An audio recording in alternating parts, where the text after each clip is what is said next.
Hoy voy a hablar sobre la organización perceptiva, que hemos tratado en el tema 6. Aquí tenemos que los psicólogos de la Gestalt desarrollaron unos principios relacionados con la organización perceptiva. Recordemos que la organización perceptiva se refiere a los procesos que permiten la extracción de regularidades presentes en los objetos naturales.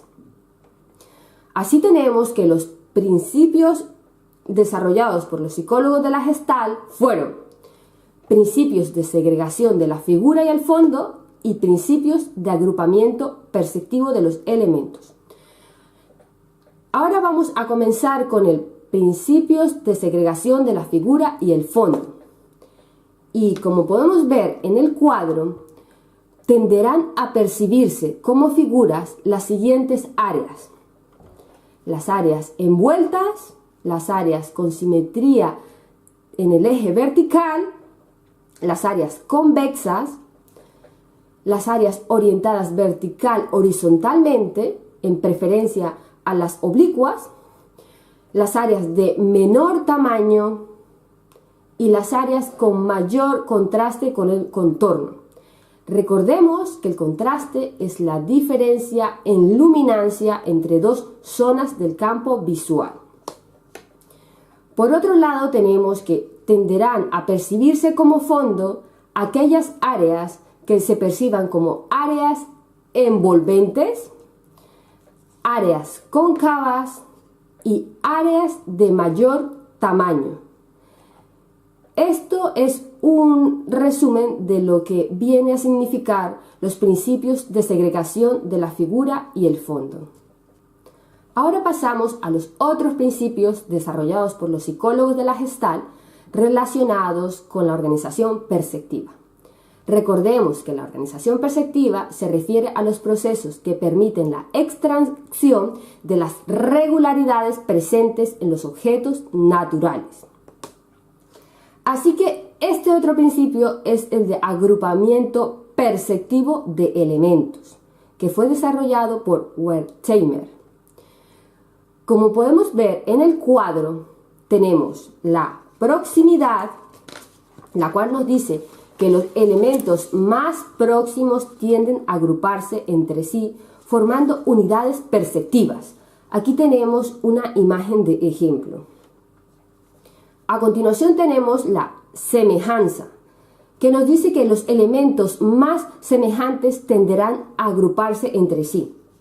La semejanza puede ser de forma, color, tamaño, orientación, y la conjunción de varias dimensiones llevará a un agrupamiento más o menos potente.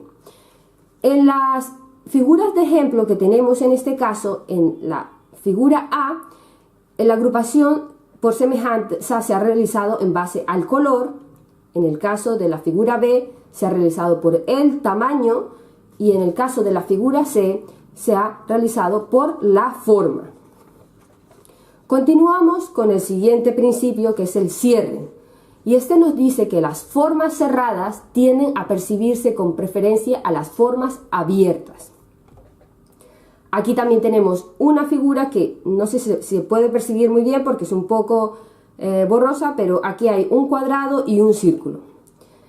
Y a continuación tenemos la buena continuación, que nos dice que se tiende a percibir cambios suaves en la estimulación con preferencia a cambios pronunciados. Y aquí tenemos también una imagen de ejemplo y en ella vemos que aunque todas las representaciones presentadas en la figura son posibles, tenderán a agruparse los estímulos estimulares que parezcan seguir la misma dirección formando curvas suaves. Y esto lo podemos ver en el centro de la figura. Esto es un ejemplo de buena continuación. Y finalmente tenemos el principio de destino común.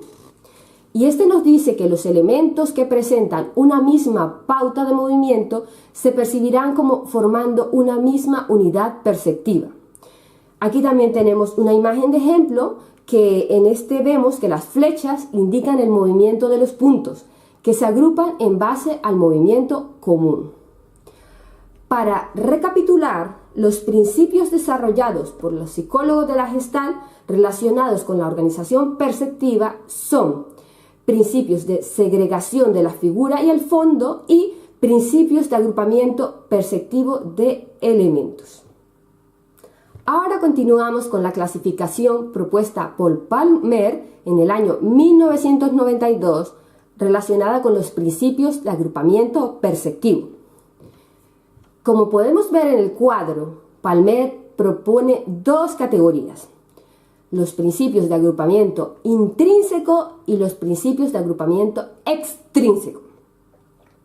En los principios de agrupamiento intrínseco encontramos la mayoría de los principios clásicos formulados por la teoría de la Gestalt, y según los cuales los elementos estimulares discretos se agrupan en unidades perceptivas más amplias en función de su proximidad, semejanza, forma, color y demás características que nos permitan clasificarlos.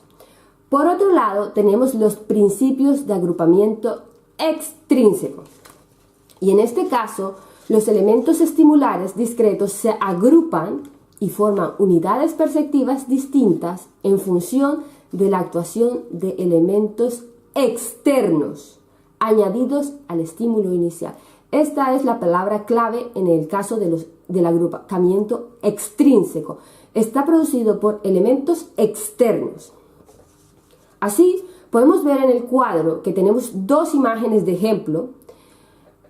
En el caso de la imagen que hace referencia a la conexión de elementos, vemos que el hecho de que se conecten los distintos elementos puede producir que se perciban como una unidad. Aquí tenemos el principio de conexión o cohesión de elementos.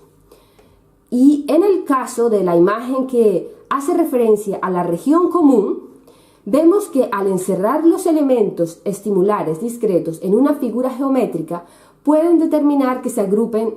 Aquí tenemos el principio de región común. Para recapitular, esta es la clasificación propuesta por Palmer en referencia a los principios de agrupamiento perceptivo.